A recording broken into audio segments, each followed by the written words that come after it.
mungkin juga buat OI juga. Kalau OI tahu ada perkara itu, pasti dia hadir dalam persidangan membela dirinya.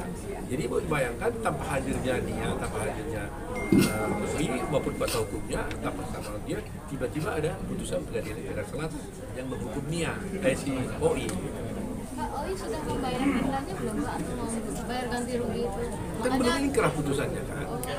Putusan ini kan belum inkrah, belum punya kebenaran pasti. Makanya kita lihat nanti apakah OI melakukan perlawanan atau tidak. Ya, kalau karena ini putusannya perstek, namanya bukan banding kan, tapi perlawanan. Tapi 8,1 ini gimana Bang? Apakah maksudnya Mbak Nia sendiri akan mengembalikan atau menjual maafnya aset-aset gitu Bang? Ikut Ikut mengembalikan gitu Bang? Ya enggak, Nia kan tidak bertanggung jawab. Kan? Anak itu, perbuatan anak nggak bisa dilimpahkan pada orang tua. Kan? Demikian juga perbuatan orang tua nggak bisa dilimpahkan pada anak. Apalagi si anak ini sudah dewasa, sudah berumah tangga. Jadi nggak boleh tarik-tarik. Itu hukumnya seperti itu. Bukan tanggung jawab Nia gitu ya? Bukan tanggung jawabnya Nia. Nah, yang boleh dikatakan tanggung jawab itu umpamanya itu dalam hukumnya majikan bertanggung jawab terhadap suatu perbuatan daripada anak buahnya. Gitu. Kalau ada perbuatan dari anak buah kita, karyawan kita melakukan perbuatan pidana, ya kan? Nah, itu majikannya bisa diminta tanggung jawab. Ini kan bukan majikan dengan bawahan kan? Artinya ada ketakutan, kekhawatiran Mbak Nia sendiri Iya, saya lihat dia kemarin tuh dia mengeluh banget, dia takut.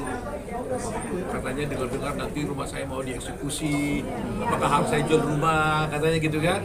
Saya bilang sama dia, jangan takut, karena kamu tidak punya kewajiban hukum apapun dalam kasus ini.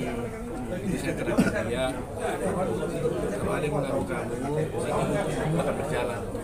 Karena kan yang 5,M sidang terakhir keputusan itu kan secara peraturan 5,M harus Enggak putus. Nia sama sekali tidak ada hukum untuk membayar apa-apa. Kalau ada putusan pengadilan hukum Nia, baru Nia yang bertanggung jawab. Jadi artinya gugatan penggugat itu tidak juga berhasil membuktikan kesalahan Nia.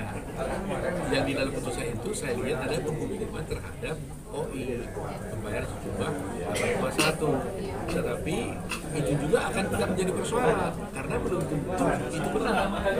Makanya saya bilang karena di putusannya belum inkrah, OI bisa menjaga perlawanan. Nah kalau nanti kemudian OI menang, ya berarti kan nggak ada hubungan apapun baik terhadap OI maupun kepada Nia. Tapi sejauh ini langkah hukum gimana Bang? Mau mengambil langkah hukum seperti apa? Posisinya Nia menurut saya sekarang ini bukan menghukum. Karena sepanjang tidak ada penghukuman pada Nia, apa yang harus dilakukan? Kan nggak ada persoalan. Tapi OI mungkin ya, dia bisa melakukan perlawanan ke pengadilan. Karena dia dihukum dengan di mana dia tidak hadir, ada putusan perstek, dan tentunya kesempatan perlawanan itu dia bisa menggunakan haknya untuk membela diri. Nia diteror apa aja Pak? Ya katanya itu dia sampai ditakut-takuti, ada orang datang ke rumahnya, manjat-manjat tembok, mengganggu lah intimidasi. Nah ini kan tidak boleh. Itu kan pelanggaran itu udah berupaya pada fisik ya. Jadi teror, intimidasi, menakut-nakuti itu nggak boleh. Ya. Itu bisa saja dilaporkan. Bisa, kalau dia mau sebenarnya bisa. Tapi saya bicara dengan dia mungkin dia belum berpikir sejauh itu. Ya, tadinya dia katakan, sampaikan pada saya menasihatkan yang penting pada saat ini jangan diganggu lagi. Tapi kalau kemudian besok ada yang mengganggu, ya pasti kita laporkan. Tapi sepanjang mulai hari ini tidak ada gangguan kepada dia, ya kita akan tapi mulai hari ini kalau ada orang yang mengganggu dia, bicara hukum, melanggar hukum, ya tentu kita akan melakukan upaya. Pak Oto, dengan nanti kalau seumpamanya OI melakukan pledoi dan minta bantuan ke Pak Oto gimana? Siapa OI? OI-nya Bang. Ya nanti kita lihat lah, kan belum kan masih harganya kan, kita lihat aja nanti. Tapi siap ya Pak?